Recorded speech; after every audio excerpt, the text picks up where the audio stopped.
Kumusta mga kasaliksik? Maniniwala ka ba kung sabihin ko sa iyo na sa bansang Ehipto na sadyang may napakayamang kasaysayan ay merong natuklasan ng mga eksperto na maaaring gumulat daw sa sangkatauhan? Kaya mula sa sinaunang dinosaur na ngayon palang natagpuan hanggang sa libingan ng taong mas sinasamba pa ng publiko kaysa sa kanilang ninuno, ay pag-usapan natin ang 10 kakaibang bagay na kamakailan lamang natuklasan sa Egypt. Kaya kung handa ka nang malaman ng mga ito ay simulan na natin. Number 10, sinaunang dinosaur. Hindi na bago sa ating kaalaman na sa kasaysayan ng planetang ating ginagalawan ay minsan nang nanirahan ang mga nilalang na kung tawagin natin ay mga dinosaur. Na maniwala ka man o sa hindi ay hindi pa natin tuluyang naiimbestigahan at napag-aaralan hanggang sa ngayon. Kung saan ang isa sa patunay rito ay ang pagkadiskubre ng mga eksperto sa isang bangkay ng dinosaur sa desyerto ng bansang Ehipto na ayon sa kanila ay isang bagong uri ng dinosaur na ngayon pa lamang natutuklasan.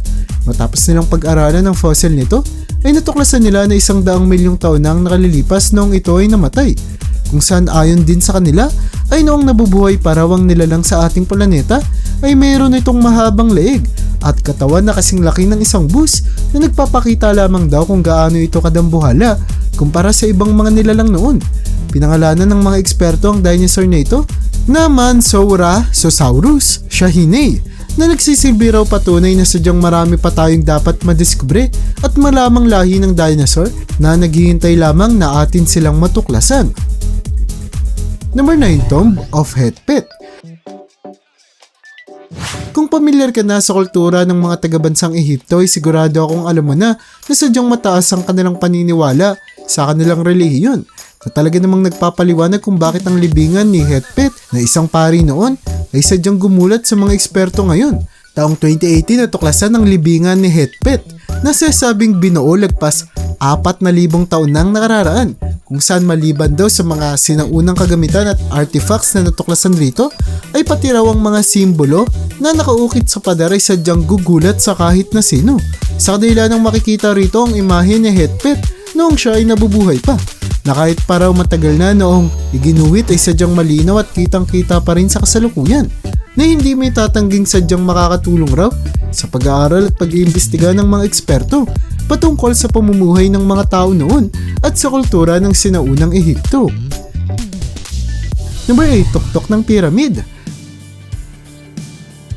Alam mo ba na pati ang tuktok ng piramid o pyramidon ay maaaring matuklasan na lamang din na nakalibing sa malawak na buhangin ng bansang Ehipto? Ito raw ay dahil sa ang karamihan ng mga tuktok ng piramid ay sinubok na kawi noon ng mga tao dulot na meron itong malaking halaga kung sakaling ibebenta sa merkado, kung saan ang isa na sa mga ninakaw na piramidon ay ang nanggaling sa piramid ni Amenemhat III na kasalukuyang isa sa pinakamakasiysayang natuklasan sa lahat, dulot na halos 4,000 taon nang tanda ng bagay na ito na umaabot sa taas na halos 5 talampakan, lapad na lagpas 6 na talampakan at bigat na muntik ng tumuntong sa 5 tonelada na nagpapakita lamang kung gaano nahirapan ng mga tao noon para lamang nakahawin ito mula sa tuktok ng piramid. Sadyang makasaysayan ang tuklas na ito dulot na ang karamihan sa mga nawawalang piramidon ay hindi na natuklasan pang muli, kung kaya't hindi may tatanggi na sobrang ingat ng mga eksperto sa piramidon na ito na kasalukuyan nilang dinidisplay at pinapangalagaan sa museo ng syudad ng Cairo. Number 7, sagradong libingan ng mga pusa. Hindi na talaga may tatanggi ng kahit na sino sa atin kung gaano na lamang kataas ang respeto ng mga taga-bansang Ehipto sa kanilang mga pusa, na talaga namang maipapakita sa natuklasang ito ng mga eksperto, kung saan nakadiskubre sila ng libingan ng pusa na sinasabing halos 5,000 taon nang nakalipas noong ito ay ginawa. Humigit kumulang 100 ng mummified na bangkay ng mga pusa ang nakapreserve dito. Na ayon sa investigasyon ng mga eksperto ay maaaring nagpapakita raw na alaga sila noon ng isang taong may mataas na estado.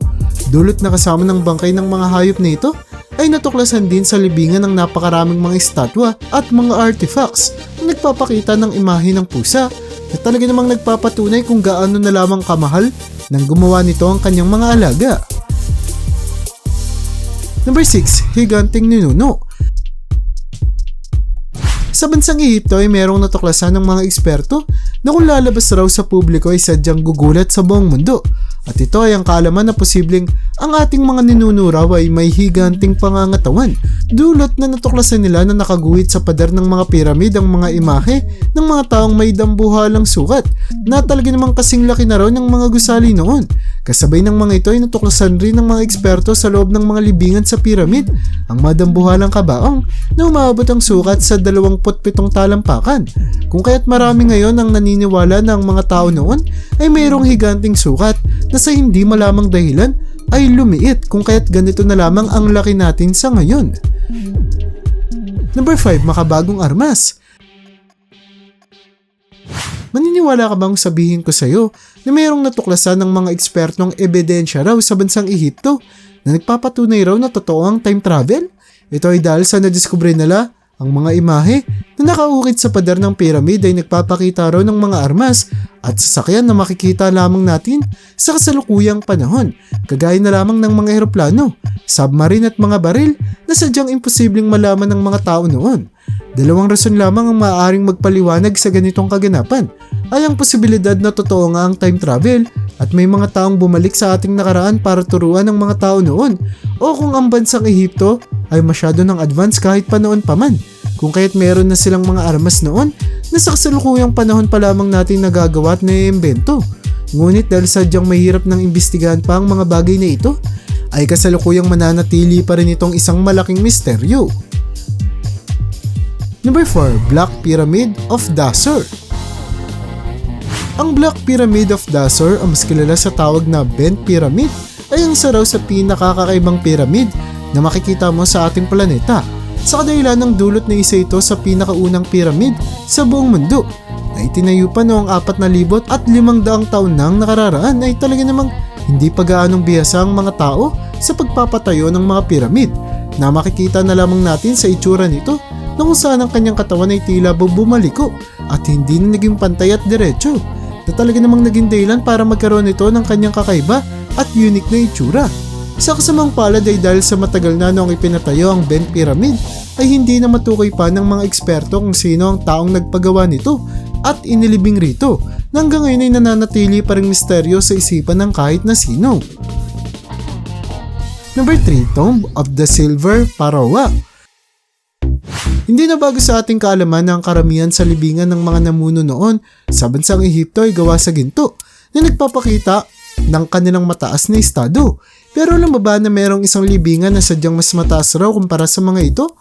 Ang libingang ito ay ang Tomb of the Silver Pharaoh na libingan ni Sosenes I, na kahit pa isang sikat na pinuno noon ay sadyang hindi kilala ng maraming mga tao dulot na noong nadiskubre ang kanyang libingan taong 1939 ay kasabay nito ang paglaganap ng pangalawang digmaang pandaigdig. Kung kaya't kakaunti lamang ang taong nakakaalam na natuklasan na pala ang kanyang libingan, na maniwala ka man na sa hindi ay sadyang gumulat sa mga eksperto sa kadahilan ng kung ang ibang mga parao ay inilibing sa mga kabaong na gawa sa ginto ay gawa naman sa pilak ang kay Sosenes I na nagpapakita raw ng kanyang napakataas na estado. Dulot na noon ay sadyang mas mahalaga ang pilak kaysa sa ginto sa kadahilan ng mas madalang itong makita sa kalikasan. Kung kaya't Tomb of the Silver Pharaoh raw ang isa sa pinaka-nakamamanghang libingan sa kasaysayan ng bansa. Number 2, Temple of Bastet. Kung pamilyar ka na sa kultura ng bansang Ehipto ay sigurado akong alam mo na mayroon silang napakaraming iba't ibang Diyos at Diyosa na sinasamba. Kung saan ang isa na rito ay Bastet na kanilang goddess of fertility. Kung kaya't hindi na may tatanggi na ang templong ginawa sa kanyang imahe ay mayroong napakagandang itsura. Lagpas 2,000 taon na raw ang nakalilipas noong itayo ang templo na ito, na kahit pa matagal nang ginawa ay sadyang nananatili pa rin ang kagandahan hanggang sa ngayon, kung saan matatagpuan na rin dito ang mga buo pang artifacts at estatwa na makikitang nakabase sa itsura ng mga pusa at leon, na sinasabing itsura rin daw ni Goddess Bastet na naging dahilan daw kung bakit ang pusa ay sadyang nare-respeto sa bansa. Bago tayo magpatuloy sa unahan ng ating listahan ay gusto ko munang makita mo ang larawan na ito ng tampok sa istorya natin ngayon na nagpapakita ng natuklasan ng mga eksperto habang hinahanap nila ang libingan ni Cleopatra kung saan makikita sa retrato ang 12 bangkay ng tao na sa sobrang na-preserve raw ay pwedeng mapag-aralan ng ating mga eksperto na makatutulong daw upang mapag-aralan natin ang kultura at tradisyon ng mga tao noong unang panahon. Number 1, sekretong libingan ng sinaunang general. Maliban sa mga parao o yung mga pinuno noon sa bansang Ehipto ay sadyang isa rin sa pinakamahalagang tao noon para sa mga residente ng bansa ay ang kanilang mga general na mas sinusuportahan pa raw nila sa tuwing dumarating ang panahon ng digmaan. Talaga namang may papakita raw sa nadiskubring libingan na ito na matapos imbestigahan ng mga eksperto ay sasabing ginawa humigit kumulang 2,200,000 taon na ang nakararaan, kung saan kahit na hindi raw magarbo ang naging libingan ng general kagaya ng mga parao na inilibing sa kabaong nagawa sa pilak o ginto ay sadyang unique at kakaiba pa rin daw ito bilang respeto na ng mga tao. Sa kadahilan ng ang kanyang libingan ay ang tinatawag na double sarcophagus na mayroong 2 layer na sadyang makatutulong raw para ma-preserve ang kanyang bangkay na kagaya lamang din ng mga pinuno noon. Makikitang kasama rin sa libingan ng general ang kanyang mga kagamitan noong nabubuhay pa siya na nagpapakita lamang daw ng napakalaking respeto sa kanya ng mga tao para bigyan siya ng ganitong klase ng libingan. At yan ang bumabao para sa listahan natin sa video na ito. Talaga namang napakaraming iba't ibang bagay ang maaari nating matuklasan sa bansang Ehipto na sadyang may napakayamang kasaysayan. Kung saan ang iba rito ay posible pang gumulat sa lahat ng tao at maaari pang bumago sa ating mundo. Kaya para sa'yo, alin sa mga kakaibang natuklasang ito sa bansang Ehipto ang sa tingin mong pinakakakaiba sa lahat? I-comment mo naman yan sa baba. At hanggang dito na lang muna ang aking bahagi. Hanggang sa muli mga kasaliksik, maraming salamat sa panonood. See you in my next vid.